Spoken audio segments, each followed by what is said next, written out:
Well, welcome to It's an Inside Job Bite-Sized Fridays, your weekly dose of resilience, optimism, and well-being to get you ready for the weekend.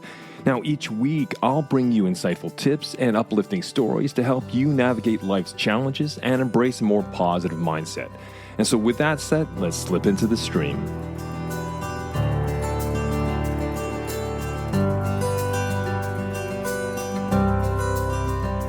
In our last series, we explored the 12 skills of the contrarian mindset, skills that challenge conventional thinking and help us build true resilience. But resilience isn't just about what we cultivate, it's about what we confront.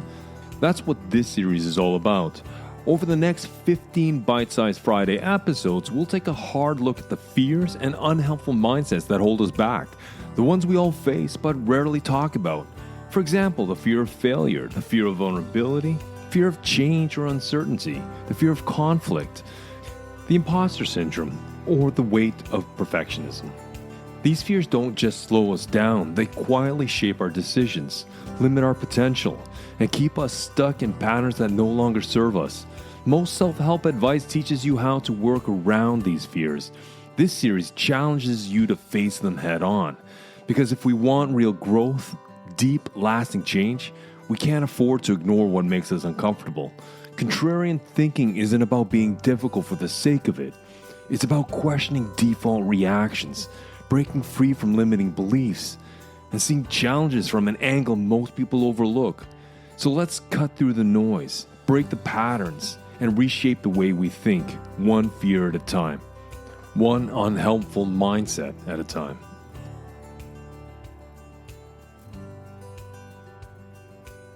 Hey folks, welcome back to the show.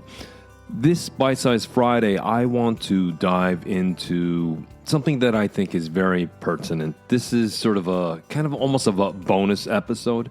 I've been receiving a number of emails and contacts through social media from the podcast and also from the clients from my business about doom scrolling, about this sense of uncertainty, this sense of volatility, this sense of the unknown. You know, at the time of recording, we are about 5 months into 2025, and it's just been, since January 20th, it's just been change after change after change, added with complexity, added with challenge, added with all the strife and the challenges of what's going on in the globe right now, that I wanted to create this bonus episode to maybe, hopefully, address some of those issues through a pragmatic way. Now, many of you may be managers, leaders, parents, coaches for a sports team, for kids, or what have you. And I think what is very important right now is to understand that in order to lead others, in order to manage situations, we have to be better at managing ourselves, at leading ourselves. And so today I want to address that, what I think is a super relevant skill for 2025 as we move through this, I don't know how better to say it, a chaotic year. Let's just call that, walking through the storm. And by no means what I will share with you today is a panacea for uncertainty, for the lack of autonomy, for lack of agency, feeling powerless.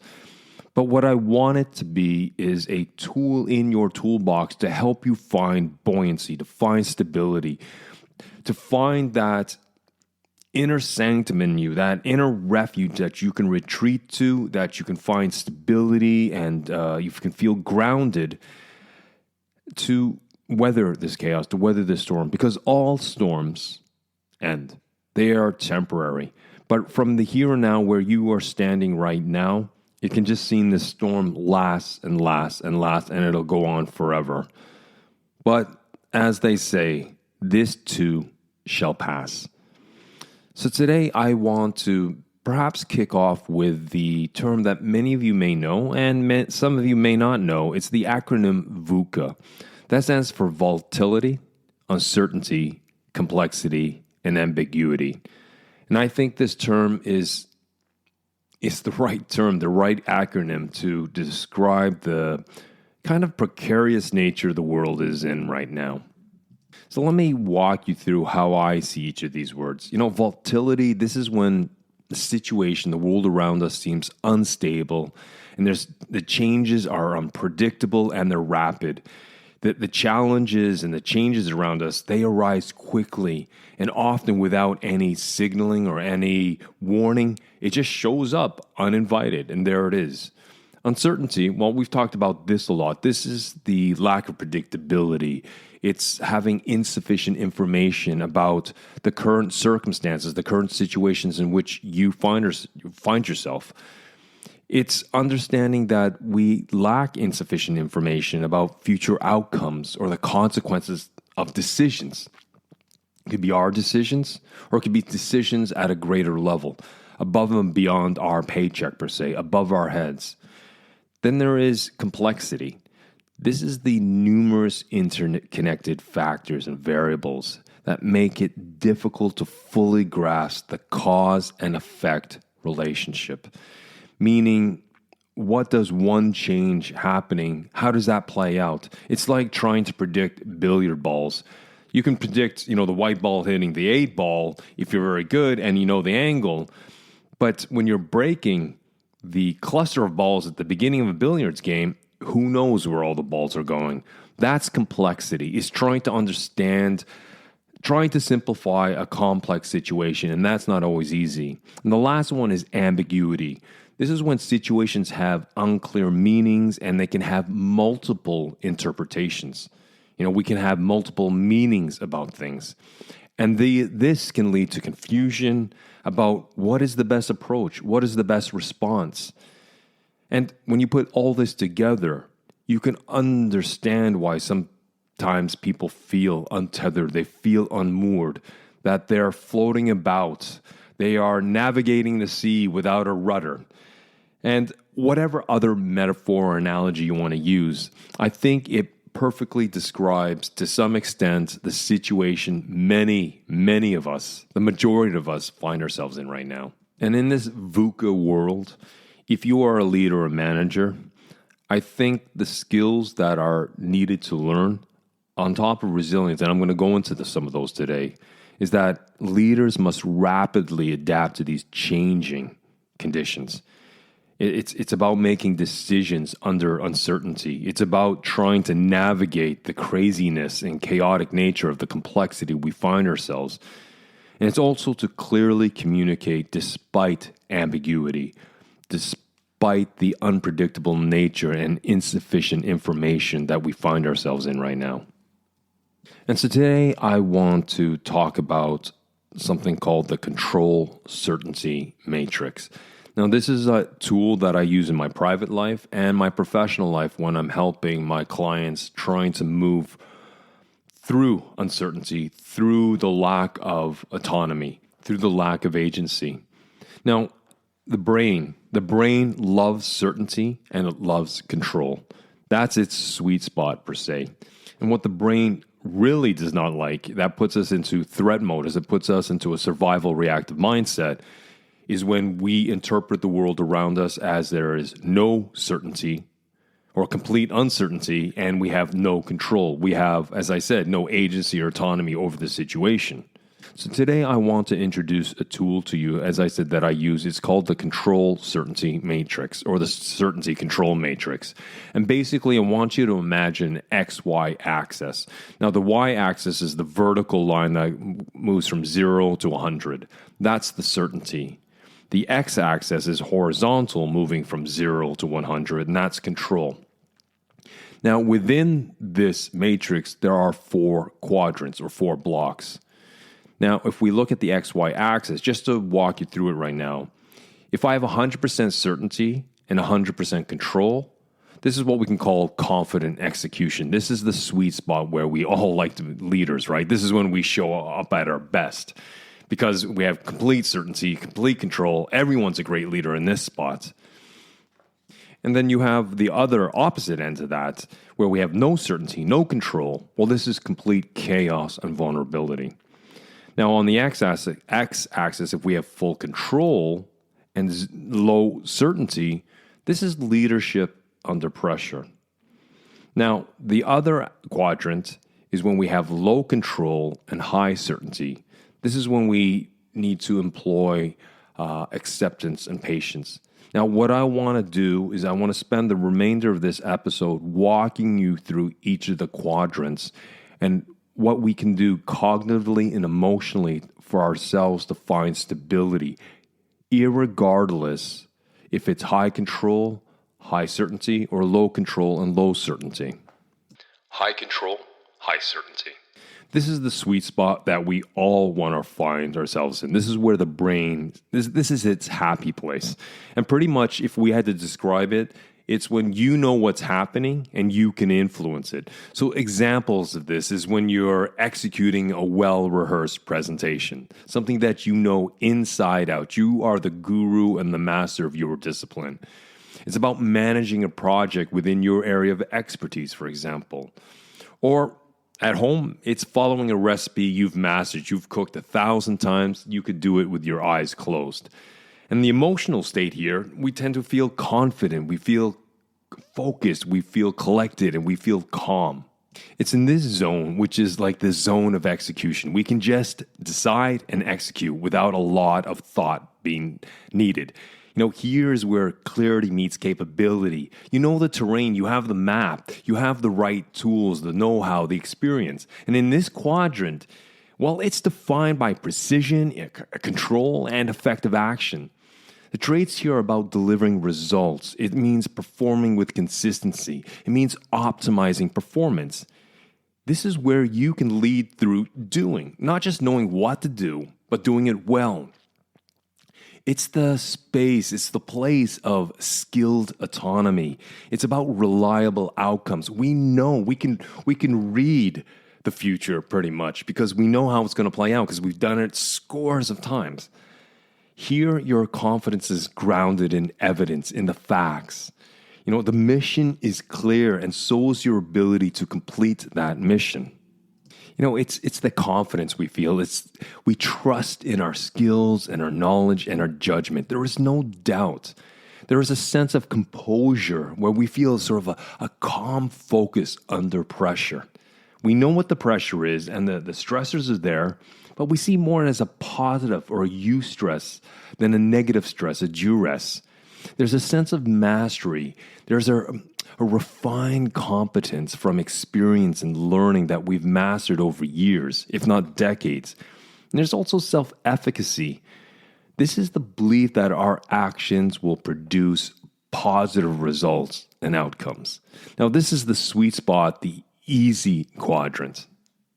High control, low certainty. So examples of this is leading through a crisis, leading through an emergency. It may be about making decisions with incomplete or insufficient information. It's about responding quickly to unexpected challenges and change and complexity. And many of us, if you're a leader or you're running your own business, can find ourselves in this place right now. I guess a good description of this is about taking action, but you don't know what the outcome is. The outcome is unclear. You may have a foggy, abstract picture, but you don't have an exact, clear, and vivid picture of that outcome. This is what I like to call the zone or the quadrant of leadership truly under pressure. Here, if I may spend a little time to describe it, it's where the landscape is shifting. The map hasn't been fully drawn. It's just kind of partially populated. But because of the control over it, our compass is still working. It can still point a certain direction. Now, this quadrant demands a presence of mind to be self-aware in the here and now. It requires a level of emotional steadiness and a willingness to act despite ambiguity, despite the unclarity of the situation. Here it's about shaping outcomes through effort. I think the key take home here is if you look at 100% attention, from my experience working with myself and with clients, 20% should be on the outcome to make sure you're headed in the right direction and you have the right orientation. And the remaining 80% of your attention should be focused on effort and action, trying to move towards that outcome. Because remember, when there is low certainty, we don't know what the outcome is. It is so abstract that what we can focus on in leadership for ourselves and for others is to focus on the actions, the things that we can control in order to influence a permutation of the outcome that we want. And the traits we want to adopt when we're leading ourselves or leading others is resilience. It's the ability to bounce back despite the uncertainty. It's a sense of tenacity. That means the sustained effort when the outcome is unclear, that we keep trying.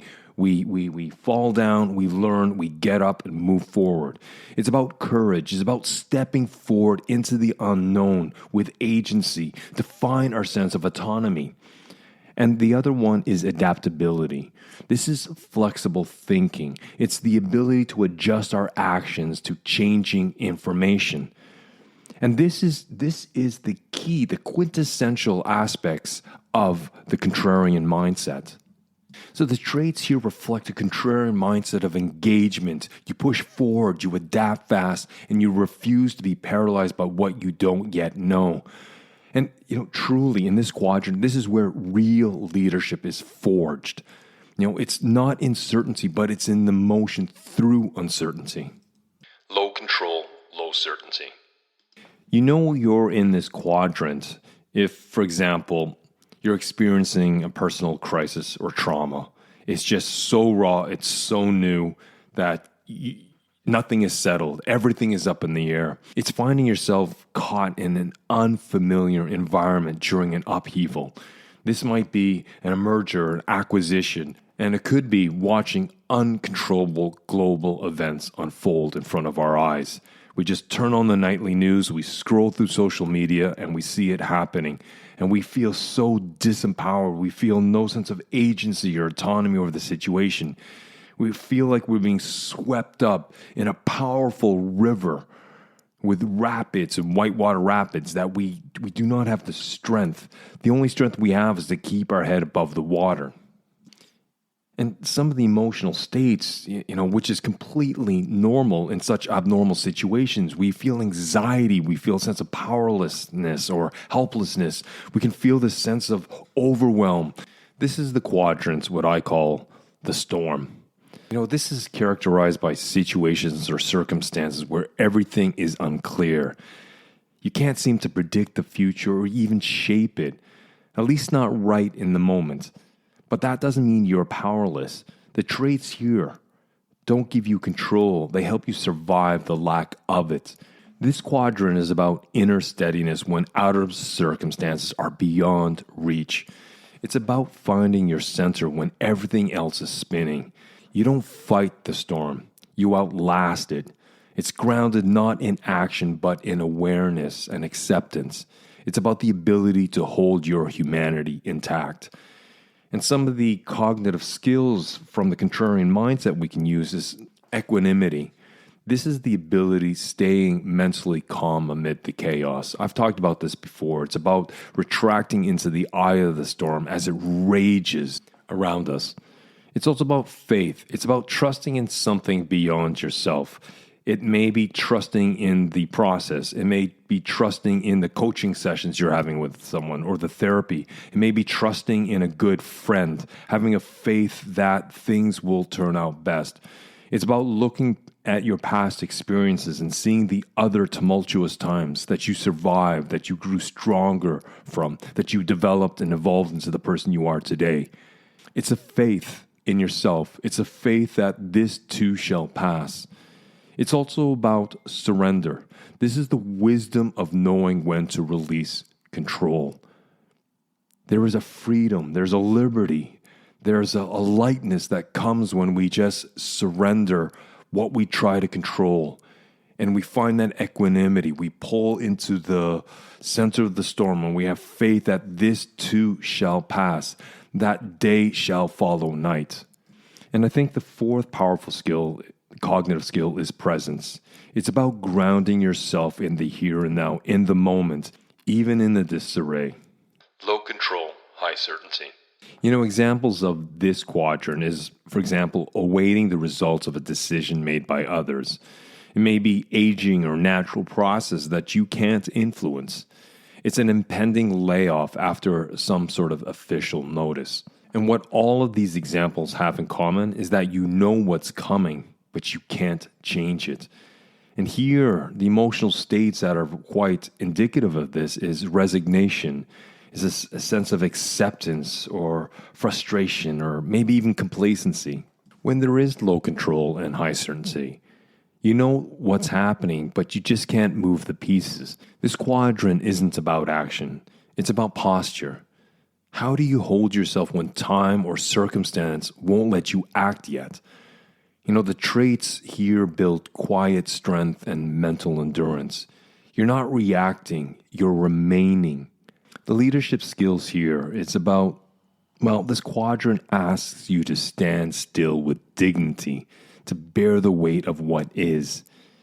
And it's to preserve your clarity, your character, and your values, even though you can't influence the situation, when the power to change things is out of your reach.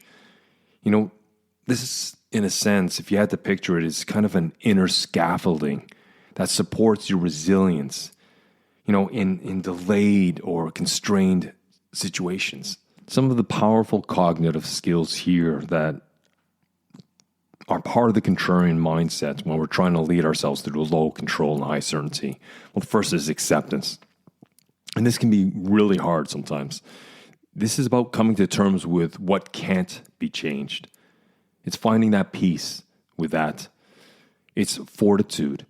Fortitude is the mental strength to endure what must be faced. Again, this is not so easy, but sometimes some of the other skills that I've talked about in the 12 contrarian skills, they dive into this. And one of that is finding that, creating those social bridges, finding our tribe who can support us. Another skill is stoicism. This is about maintaining perspective and integrity when powerless. And the fourth skill that I like to employ is patience. It's waiting without frustration or the loss of yourself. So when I'm using this matrix, this control certainty matrix with myself or with my clients, I'll look at my particular situation. And what I want to do is put an objective number on a subjective feeling. So for example, I'll look at the y-axis and I'll look at what is my level of certainty about this particular situation. And I might say, okay, it's a 3 out of 10, 10 being maximum certainty.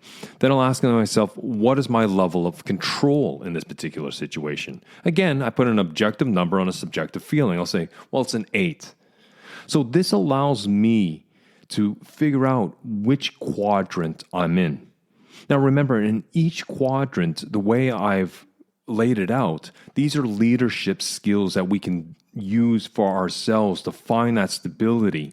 Because at some point, each and every one of us will find ourselves in one of these quadrants, in a particular phase in our life, a particular part of our lives, whether professional or private, what have you. And what we want to do is to be self-aware. Where am I right now? Why do we want to do this? Well, we've talked about this before. It's about the human operating system, where it goes from head to heart to hand, where my thinking drives my feeling, which drives my doing. And remember, thinking is about the narrative. What is the narrative I'm telling myself? What is the meaning I'm giving to this situation? Now, our brains are storytelling machines. They will automatically assign a meaning, a story to what's going on around us and to us. And where we empower ourselves is to stop up and ask ourselves, what is the story my brain is ascribing to this situation right now? And that is where we start. That's where the power is. Because if we don't like what our brains have written for us, well, then we can scribble out that page, throw it out, and become the author of our own narrative. We don't have to succumb to the wetware. This is survival wetware and software of our brains. We can say, this is what I want to do. This is how I want to write the narrative. And because how we write the narrative and how we consistently think about that narrative, well, that will drive our emotions. That can either make us feel a sense of being empowered or disempowered. And I choose to be empowered regardless of the situation I find myself in. And then that will drive my behavior where I will engage. But with each of the quadrants that I've articulated today, how I've laid out the terrain, well, that's up to you how you want to use it. What I've tried to do is simplify by creating 4 cognitive traits for each of the quadrants. So, for example, if we go back to the quadrant where there's high control, low certainty, the 4 skills I laid out there were resilience, tenacity, courage, and adaptability. Now, you can ask yourself, how am I going to be resilient in this situation? And then you define it. You create a bespoke action to help you do that. How am I going to find tenacity? How am I going to find sustained effort when the outcome is clear? What is courage for me in this case? How do I step forward into the unknown with agency? What does it mean to adapt to this situation? How can I use flexible thinking to adjust my actions with this constant changing topography, this constant changing information? So you can create a bespoke and tailored way. But the first point is to have self-awareness. Where am I on this matrix? The second is self-compassion. It's thinking, I will get through this. You will get through this, Jason. You will get through this. This too shall pass. All storms do. I can look over my shoulder and see all the experience, all the tumultuous events that have been part of my life like anyone else. And I stand here today and I've survived and I've grown. I've become stronger because of it. And I know I can do this. And then I want to move to self-efficacy. And that's putting things to action. What can I do? And I think one of the solid ways I've seen time and time again over 25 years working with multiple clients, multiple personalities, genders, whatever labels you want to slap to a human being, I've seen it time and time again when people use this matrix and they define the skills and they rewrite the narrative for themselves, they find a way through. I'm not saying it's a cakewalk or a park walk or whatever. Sometimes it's climbing a craggy mountain where the gravel and the stones are constantly slipping and your hands get cut and your knees get bruised. But they climb and they eventually reach the peak each and every time. It's a hard slog sometimes. But if we can move from the survival mindset and we can find that contrarian mindset, we can lead ourselves through almost anything. But we need to be present with ourselves. We need to be caring to ourselves. And we need to move from thought to action. There is no doubt that 2025 is defined by VUCA: volatility, uncertainty, complexity, and ambiguity. But you can find that inner tenacity, that inner resilience to ride these waves. And change, challenge, and complexity will always be a part of our lives. It is inevitable. It is part of the DNA of the human condition. Of course, in a simple episode, I can't give you a panacea. I can't give you all the answers. But I hope this complements your thinking. I hope it allows you to reflect on your own lives and to find your own bespoke, your own way, your own tailored way of dealing with the challenges. And remember, you don't have to do this alone. You have friends, you have family. There are professionals out there who can help you through the chaos. We all move through chaos. We all come out on the other end, sometimes a little bruised and battered on the other end, but we've learned, we grow, we evolve as individuals. But if we want to lead others, if we want to lead a team, a division, a department, a company, a group, whatever, we have to learn to lead ourselves first. And hopefully you find some level of value in the certainty control matrix I shared with you today. If you have questions, please reach out to me. I'd be more than willing to help you or to clarify some of the terms. And if you're looking for more and you want to sort of self-study, well, I suggest you go back to the beginning of January 2025. On every Friday, I've talked about incessantly the contrarian mindset and the skills, where I've dedicated specific episodes to each of the skills. And next week, I will continue talking about dysfunctional mindsets and unhelpful fears and how we can use the contrarian mindset to overcome and dismantle dysfunctional thinking. And as I often say, keep well, keep strong, and we'll speak soon.